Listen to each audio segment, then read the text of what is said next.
Ние имаме констатирано состојби каде што државата води одредена евиденција дека постои таков објект, дадени се фотографии, можете да ги видите, меѓутоа на лице место нема никаков објект. Одлучивме до крајот на оваа година да го издадеме, да подпишеме јавно-приватно партнерство. Едно од главните прашања кои што граѓаните ги интересира е како државата располага со државниот движен и недвижен имот.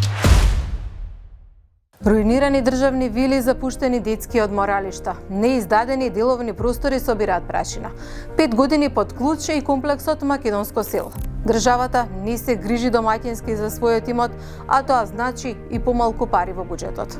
Евидентирањето почна, за ефикасно менаџирање со движниот и недвижниот имот треба да се изготви единствен регистар. Едни институции имаат вишок простор, други трошат државни пари за кири. Две министерства потрошиле речиси 800.000 евра за изнајмување на простори за 4 години. Гледате само прашање на јавниот сервис. Управувањето со недвижниот имот е на несоодветен начин. Има пропусти во одржувањето, управувањето, располагањето и евидентирањето на недвижниот имот, утврди државната ревизија. И имотот со кој што располага службата за општи и заеднички работи е во многу лоша состојба.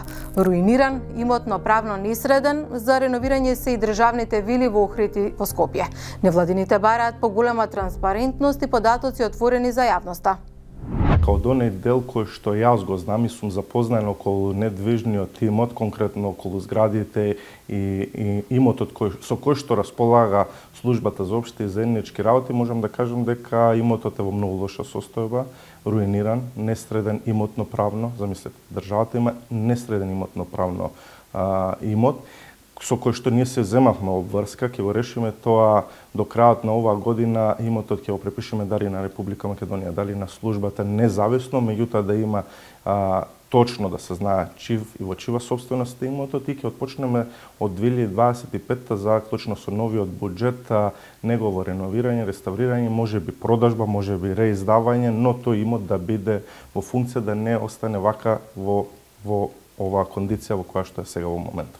Бројка точна немам, во процедура сме на обработка на податоците, но можам да кажам дека имаме најмалце 2 вили во Охрид кои што се во употреба, се хаварисани, имаме вила во Лазаро поле, имаме вили во вилата 1-2 во Водно и вилите 1-2 во Охрид кои што се во употреблива состојба, но се доста оштетени и руинирани.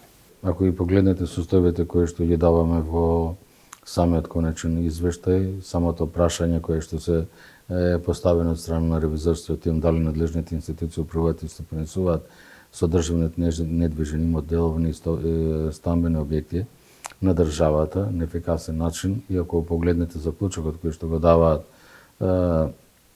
самите ревизори во конечниот ревизорски извештај преточено во соопштението за медиумите, ќе заклучиме дека управувањето со недвижниот имот е на несоодветен начин и се уште имаме пропусти во одлучувањето, управувањето, располагањето и евидентирањето на недвижниот имот.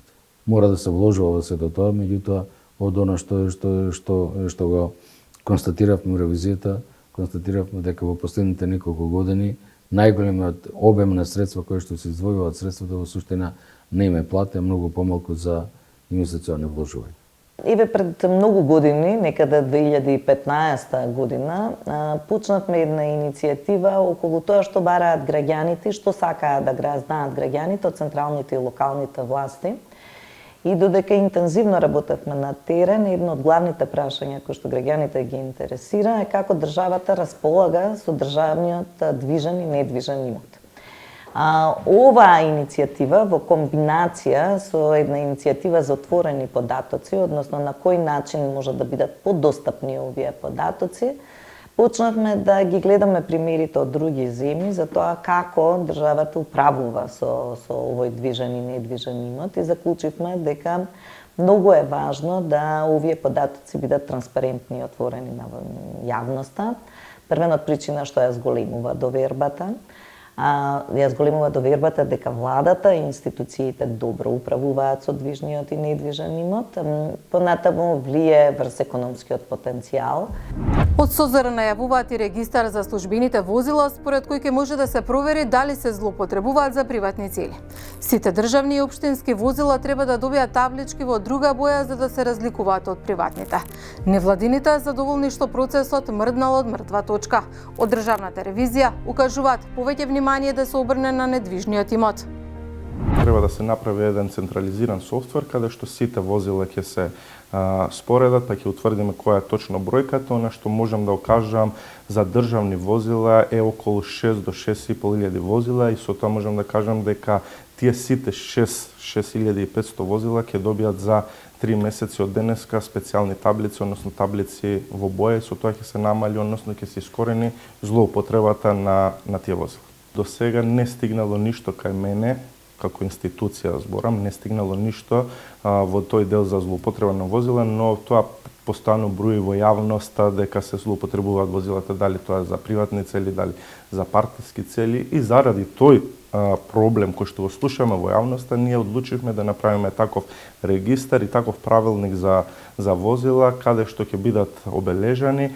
Тоа е првиот чекор. Вториот чекор ќе отвориме телефонски линии каде што ќе може да се пријавува злоупотреба, бидејќи тоа тие возила ќе бидат маркантни и ќе можете вие као граѓани да пријавите злоупотреба на истите. Дали тоа е паркирано пред зграда, на летување или некаде на партиски настани. Користењето на службените возила заслужува внимание, меѓутоа имаме далеку поголеми материјални состојби кои што треба да ги решаваме државата отколку користењето на службените возила. Вредноста на движниот имот е многу помала отколку на овој недвижен имот. На недвижниот имот збориме за згради, за објекти, за земјиште и така натаму. А во движниот имот возила за материјали за употреба во секојдневна, така да кои што се амортизираат, се разбере и овие се амортизираат, но сакам да речам дека вредноста на тој недвижен имот на возилата е битна повеќе од аспект на институциите, да видат дали треба некаде да се обноват, што треба да се направи, да се расходуваат и така натаму, додека пак овој сегмент околу недвижниот имот за мене е многу поважен. Имаше неколку регистри од она која што го разговараме со колегите во работната група која што е создадена во рамките на владата за спроведување на специјалните таблици и тие два клучни закони, која разговараме со нив дали имало некакви софтверски решенија или некакви регистри, кажуваат дека има, но тие се нецелосни, несредени и од тие причини отпочнавме некаква постапка да може едноставно да се направи еден софтвер, еден регистар каде што практично за секое возило, конкретно за возилата ние го заземавме тој дел да го работиме, ќе се направи еден регистар за сите возила кои што се и кои што влегуваат во државата, односно за секое возило би добиле лична карта, потекло, километража, удеси и ред други работи. Не се знае точната вредност на имотот со кој располага државата. Невладините бараат јавен регистар за движниот и недвижниот државен имот. Ревизорите со став, досегашната евиденција не ја осликува реалната состојба. Злоупотреби има и со државните станови за службени лица. За таа состојба никој со сигурност не може да ви каже колку е вредноста на имотот со кој што располага, и тоа е основното клучно прашање кое што се наметнува во понатамошниот период како предизвик, бидејќи согласно одредбите на Законот за буџети, државата треба да известува и во билансот на состојба и имотот со кој што располага, меѓутоа велам, тоа ќе биде долгорочен процес во кој што тешко ќе може да се утврди, бидејќи во делот она што значи во извршената ревизија кај 9 министерства кои што извршивме од вкупно 1214 објекти, некаде околу 212 објекти, односно некаде околу 17% не располагаат со уредни вредости докази, односно одлуки од владата, дека тоа е имотот со кој што треба да располагаат и каде таквиот имот им е даден на располагање.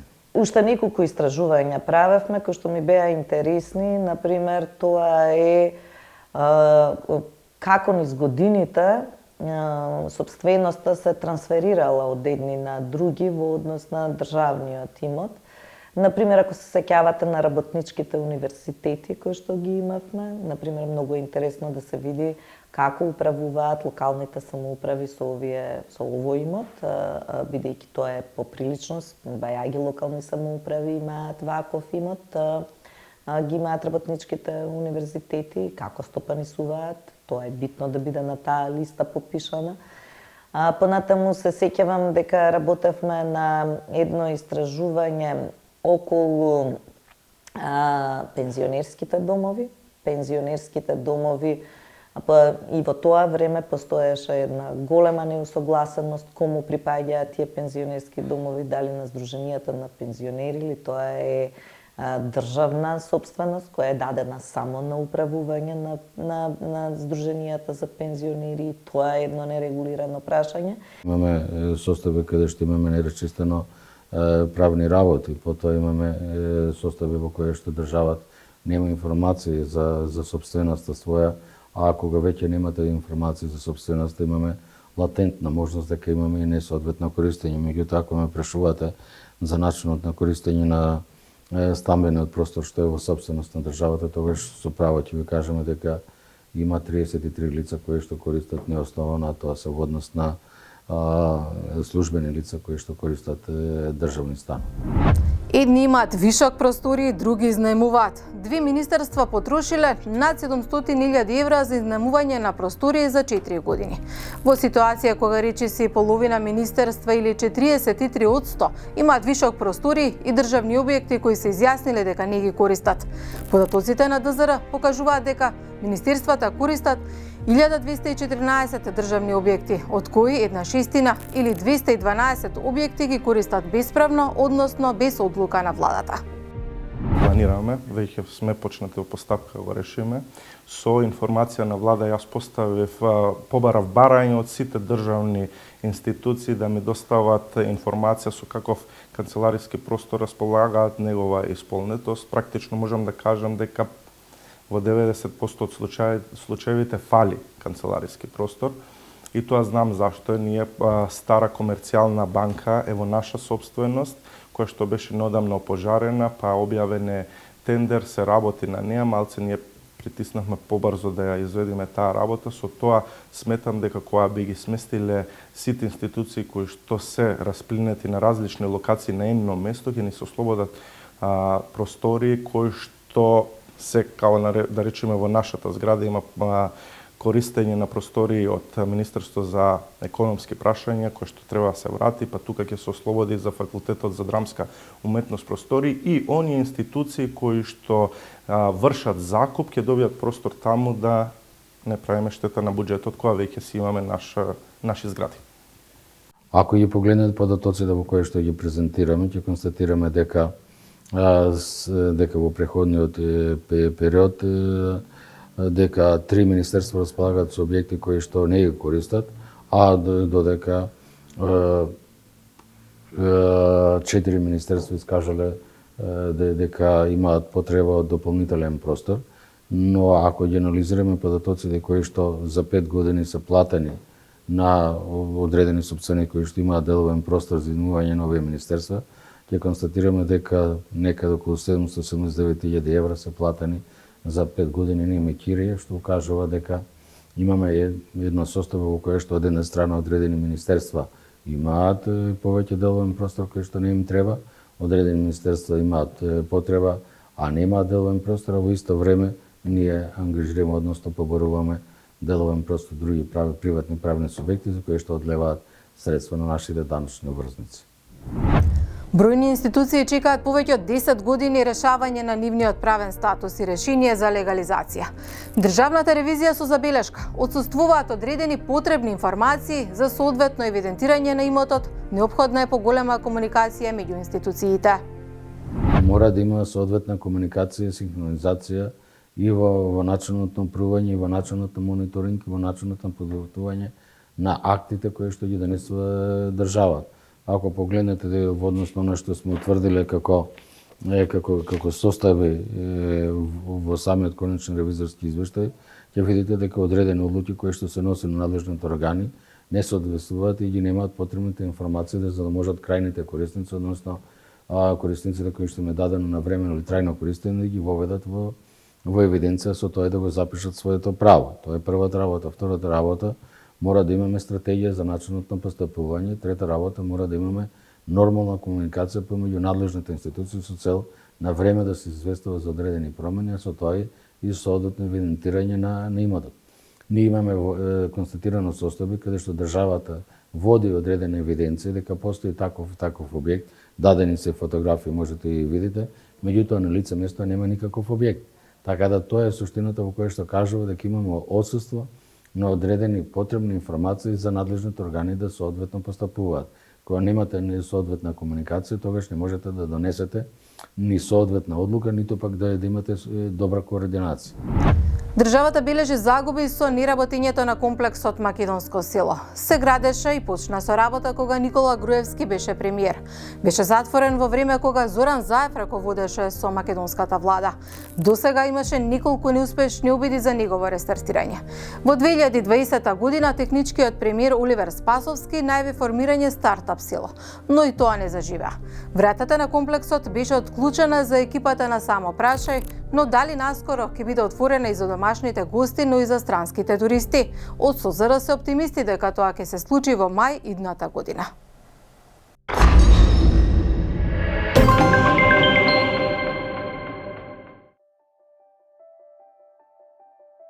Пред 8 години представено како атракција за привлекување на туристи во главниот град, денес оставено на забот на времето. Вратата на комплексот не отвори обезбедувањето, етно селото на водно, зја е празно, објектите неискористени, во дворот трева и отпадоци. И трите електромобили набавени за пренесување на куфирите на гостите кои чинеа 24.000 евра не се во функција. Веќе 6-та година комплексот Македонско село е затворен за посетители. Куќите се заклучени, потребно е нивно реновирање, а владата за изградба на овој комплекс потроши над 5 милиони евра. Дополнителни 1,3 милиони евра беа потрошени за внатрешно уредување. Македонија во мало, Кратовска, Бировска, Делчевска, Охридска, Струшка куќа. На долниот кат работилници, горе соби за престој, 3 ресторани. Комплексот се протега на површина од 15.000 квадратни метри, има 12 автентични куќи од повеќе краеви во државата. Изграден во традиционален дух на македонската архитектура од 19 и 20 век, иако беше атракција за домашните и за странските посетители, по 3-годишно функционирање концесионерот Владимир Тодоровиќ, собственик на ланецот Маркет и Тинекс, на 18 октомври 2018 година одлучи да престане со стопанисувањето поради загуби во работењето. Трендовски е да луѓето патуваат и веќе да не само разгледуваат нешто, него и да учествуваат во одредени културни настани, знаменитости, да запознаваат, да ги задоволуваат своите потреби естетски, културни и индивидуалните потреби и образовни потреби. И затоа ваков проект трендовски се прави не само кај нас, него и во други земји и во околината, каде што ги прикажува традицијата, културата, особеностите, архитектурата на земјата, а ова е одличен проект каде што сето тоа е ставено во еден комплекс, каде што исто така се водело грижа и за традицијата, за наетите и она што е одраз на нашата култура. Во мај 2020 тогашниот технички премиер Оливер Спасовски кажа дека комплексот ќе прирасне во стартап село. Ќе се постави брз интернет, етно куќите ќе се пренаменат во простор за заедничка работа. Фондот за иновации и технолошки развој изработи физибилити студија, а од владата во март 2021 година најавија дека покрај студијата потребни се дополнителни истражувања и консултации за дефинирање на одржлив модел за негова пренамена. Но македонското село и натаму зја е празно и затворено за посетители. И новата влада со најави за негово рестартирање. До крајот на годината се очекува да излезе јавниот оглас за јавно-приватно партнерство. Тоа е во наша собственост, ние располагаме со тој имот, 5 години имотот стои затворен, се распаја. Одлучивме до крајот на оваа година да го издадеме, да подпишеме јавно-приватно партнерство, ќе видиме какви ќе бидат условите на пазарот и заинтересираноста од економски оператори и него ќе оставиме во функција од мај 2025 година. И така ќе направиме со сите останати имоти да не се распајаат, да не бидат руинирани какви што се во овој момент.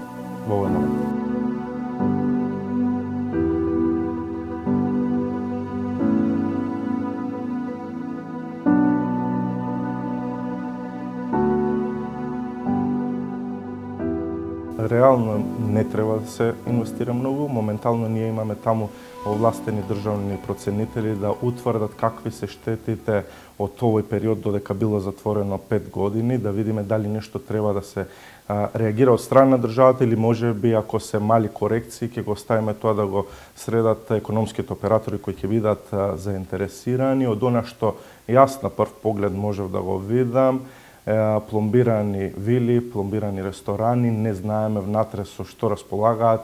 Да, има ограда уништена, кровови некаде руинирани. Мислам дека би имало штета заради тоа што не функционирало.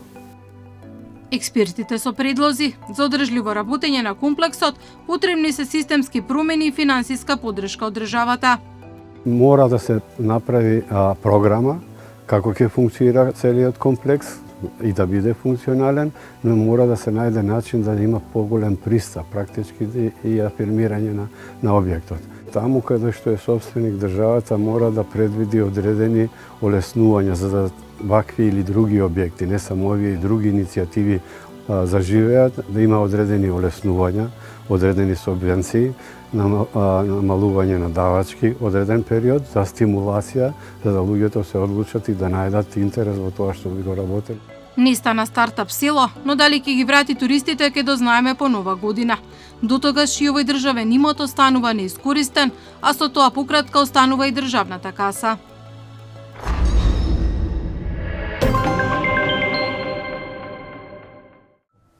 Половина од неиздадениот државен деловен простор е евидентиран како спорен.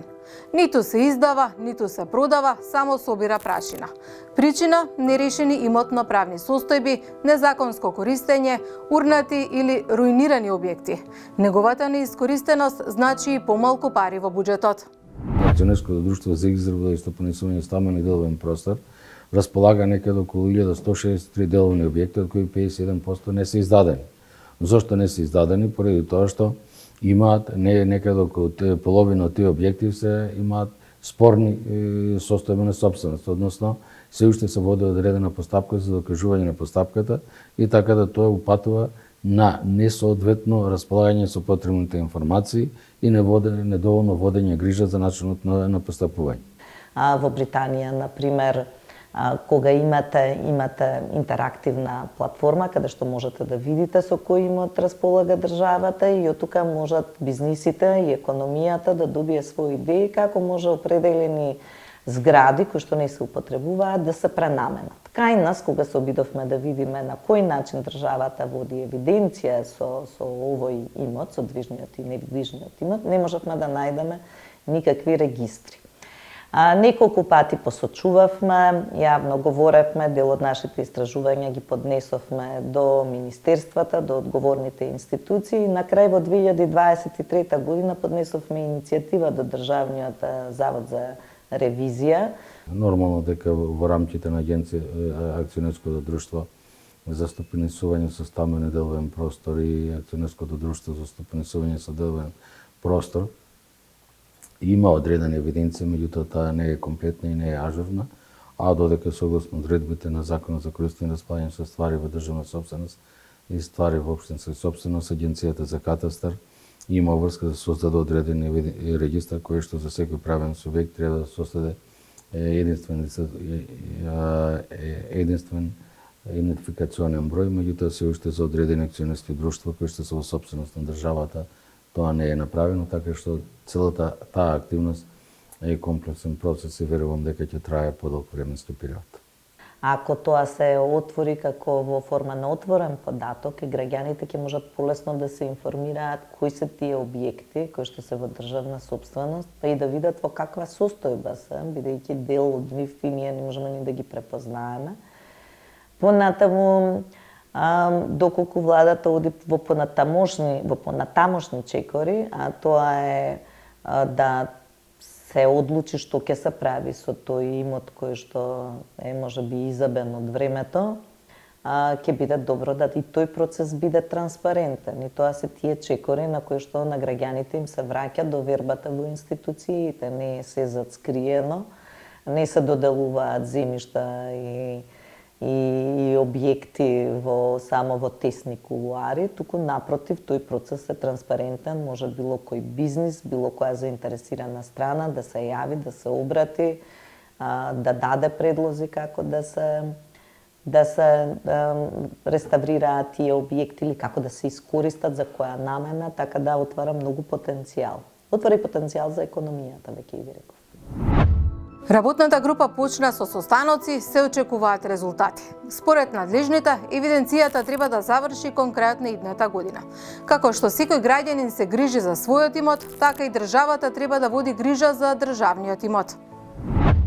Првиот предизвик ќе ни бидат возилата, вториот предизвик ќе ни биде да го решиме имотно-правниот статус на целиот државен имот, а воедно и да ги реновираме, реставрираме и пуштиме во потреба тие објекти. Се обидуваме се она што го правиме како предлози да го доставиме до институциите, бидејќи таква е нашата мисија.